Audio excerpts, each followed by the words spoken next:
They didn't just ignore the law.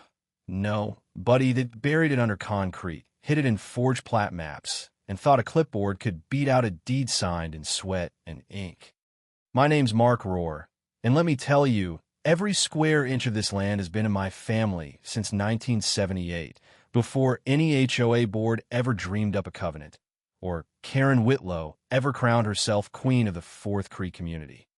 But when Karen tried to pave over my easement, plant her little community kiosk, right where my dad's boots once left prints in the dirt, she woke up the wrong neighbor. You wanna know what followed? It wasn't just a spat over a fence. No, this turned into trespass, forged plats, bribery, and a cover-up so deep it ran straight to the county office. My only choice: document everything. And when nobody listened to reason, I built 6 steel bollards they sure couldn't ignore. This is how a quiet Texas ranch road became the spot where an HOA empire finally tripped over its own arrogance. Now, it didn't start with drama. It started with a screech, the steel hinges of my gate tearing through the fog at dawn, the sound echoing across the pasture like a warning shot. By the time I got out there, Karen's white Range Rover was halfway down my dirt road, her face catching in the mirror, all smug like she'd won. Like my land was nothing but an inconvenience in her master plan. She didn't just break my gate, she broke whatever piece I had left. Third time in 6 months, too. I'd already welded the hinges twice, replaced the lock, reinforced the posts with cedar from the timber line. Not to keep people out, but because folks like Karen think open fields are an open invitation. First time it happened, I played it polite. Second time, I filed a formal notice. This third time, she didn't even slow down. Her license plate read, "For C Queen." Subtle, right? That's the HOA, Fourth Creek community. Karen wasn't just the president. She fancied herself the moral compass. She believed neat lawns mattered more than property lines, that paved uniformity beat out any old legal precedent. One problem: I never lived in that HOA, never signed their covenants. My land wraps around the subdivision like a scar, deeded long before their bylaws were even a twinkle in a developer's eye. Standing by that splintered gate, running my glove over fresh gouges, I felt a cold kind of calm settle in. See, I don't get rattled. I'm a retired investigator. Old habits die hard. I marched back to my shed, opened the file box marked HOA interference, and started collecting. Printouts, emails, notices for things I never even owned. A chicken coop, a trailer, unsightly native grass. Lies. I snapped photos, yanked the trail cam SD card, installed right after Karen's second incident, and sat at the kitchen table, slotting evidence into place. There she was, caught at 7:13 a.m. on my camera. Karen, well, locked, aiming right for my post. No hesitation. This wasn't about access, it was about dominance. I called the sheriff's office.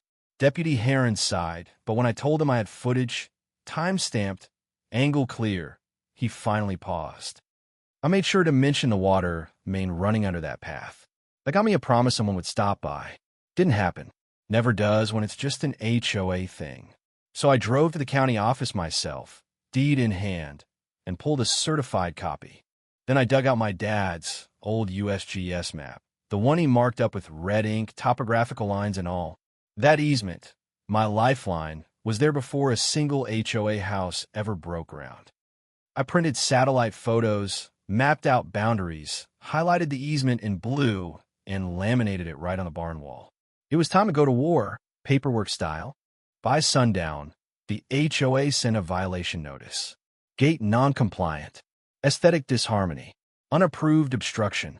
Remove it in 5 days or pay $250 per day. I almost laughed. They weren't just ignoring the law. They were trying to rewrite it. I replied, all caps, evidence attached, one line. You're sending violations to the wrong jurisdiction. I don't report to 4C, but I will report this to court. Out on the porch, I stared at the crushed gate, thinking about what my father used to say. The land remembers more than people do. And it does. That's why I keep every old deed, every yellowed plat. 50 years of boundary lines, all pointing to the same truth. My easement isn't shared. It's grandfathered utility and livestock access, carved out before HOAs were even a bad idea. Karen didn't care about any of that. She'd only lived in Fourth Creek 5 years, rose to HOA power in less than one. She started by rewriting lawn rules, then painted over boundaries, then shared access routes for community efficiency. That's when her game turned from pushy to criminal. I spent 18 years in federal enforcement. I know how to dig up a paper trail. So I went back to the county, pulled every plat from the 70s through today. The 1978 survey, clear easement. The 2006 developer plat, my corridor was erased, greenwashed into community reserve. Somebody had buried the legal corridor. That night, they posted another notice, now threatening a keyless barrier for community flow on my land. Karen showed up with her board, heels crunching on my gravel. "It's not yours anymore," she said, waving a clipboard. I handed her the deed and map. She didn't bother looking. "Let's proceed," she told her crew. I asked her why her GPS called it Private Access Ranch. She didn't answer. Next, they sent contractors, marked out spots on my gravel, and started prepping for a concrete pour. What they didn't see was my drone hovering 40 feet up, filming every move. That night, I filed for an injunction. I attached the deed, the old survey, drone footage, every notice, Mark Rohr versus Fourth Creek HOA. I asked the judge for a restraining order against any work on my land. 3 days later, the fine started coming, emailed, not delivered in person. $1,250 for shared access noncompliance, billed to me from my own gate. Call started, robotic blocked compliance incentives. Then Karen herself called, sugary as sweet tea. "Mark, the board would appreciate your cooperation in removing unauthorized barriers. Let's avoid something messy." She always said we, like she was the voice of God. I wasn't about to get squeezed. I drove into town to see Marty Reyes, a property attorney who'd once been a judge herself. She didn't waste words, flipped through my evidence, whistled low. "This isn't just overreach, Mark. This is fraud. If they filed a plat without disclosing your easement, that's material concealment. That's big." She had me file a FOIA request. Every email, contractor, and meeting minute on Reserve A for 10 years. That night, I sent a cease and desist. Texas Civil Code Section 30.05 for criminal trespass, BCC to every Fourth Creek homeowner. The next morning, the residents started emailing. "I thought the trail was public until I saw your map." Karen said she was beautifying Deadland. "If it's yours, I'm sorry."